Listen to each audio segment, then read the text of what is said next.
Just flagged this officer over. I want to make sure his unmarked car is legal. Yes, sir. Afternoon, sir. How are you? Good. Hey, the reason I stopped you today is because I saw this car was unmarked. Is this a registered unmarked vehicle for undercover work, or? Okay, you're not allowed to have patrol cars that are unmarked. Are you aware of that under Washington State RCW? I'd have to look it up, but Yeah, you really should do that. So there's no market, there's no indication on this car. Okay, what's your name? Canfield? Deputy Canfield. Okay, Deputy Canfield. Can I see some ID? Can you see some ID of Yes. me? Yeah, I need to make sure that you need to prove you're driving an unmarked vehicle, so I need to make sure you're actually a police officer and that you have the authority to be driving this vehicle, because you seem to be kind of doing something that's clearly in violation of Washington state law. So I just want to make sure you are who you say you are, okay? Okay. Well, Okay. Mr. Simon, I'm not gonna play the game with you. This isn't a game, it's called law.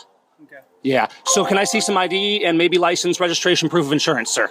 No, I'm not gonna show you that.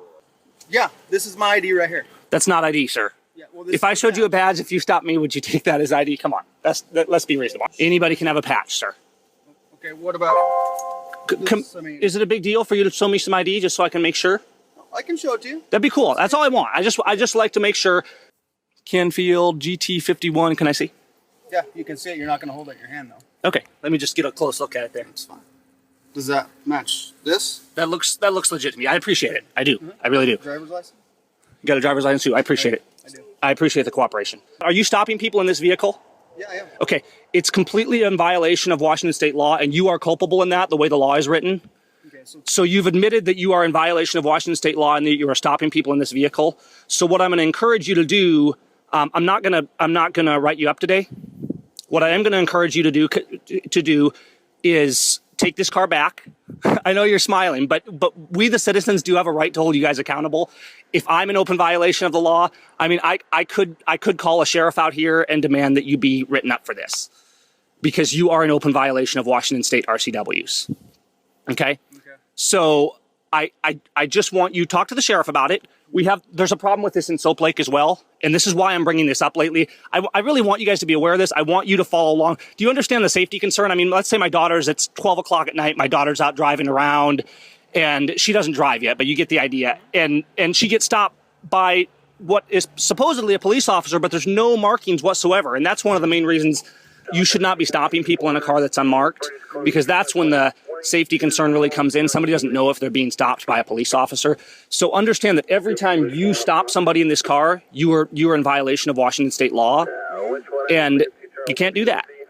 So if we see you stopped in this car and have doing patrol stops in this car, we're going to have a problem because it's illegal. If you continue doing this, you could be arrested for that. I could be arrested for driving an unmarked car? For driving an illegal vehicle and refusing to comply? Okay. Are you saying that if somebody else was driving an illegal vehicle and wouldn't cooperate, that they wouldn't be arrested? How are you comparing? I mean, it's kind of apples to oranges. It's not apples and oranges. You're driving a vehicle on Washington state roads, on a Washington state highway, and it's in violation of the law, and you're accountable to the law just the same as me and anybody else is, you know? Okay. Yeah. No, it's publicly owned, any publicly owned vehicle, including county, police, and it opens up with directing at the officer specifically. So, and that's the key for you. So you want to read this, because even if they give you an unmarked vehicle, you're legally obligated to not operate that unmarked vehicle, because the law is defined at the officer and says you, as the officer, shall not operate the vehicle on the public roadways, a publicly owned vehicle that's not legally marked. That's good to know. Just follow up on it, and let's just get it taken care of. It doesn't have to be a big deal, and I understand that there's certain instances, as is referenced in the law, where there is exemptions, but patrol vehicles are not included in that. So, okay? Sounds good. All right. You be safe out there, Mr. Canfield. Take care. And that is how you stop a police officer. He was driving by. I flagged him over. Some people may say, well, this is petty. Leave the officers alone, Gavin. It's not petty to hold our police accountable. And this isn't just one issue. This isn't just about police or sheriff.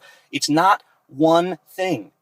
It's accountability. It's the lawlessness we see all across America, where government disdains the people and disdains the law and thinks that they're above the law. We can't allow that. We, the people, are the sentinels of our liberty. The Constitution is a law that we placed on government. We, the people, must hold them accountable to the law. These guys are obligated to respect law and liberty and to follow the rules that we, the people, placed upon them.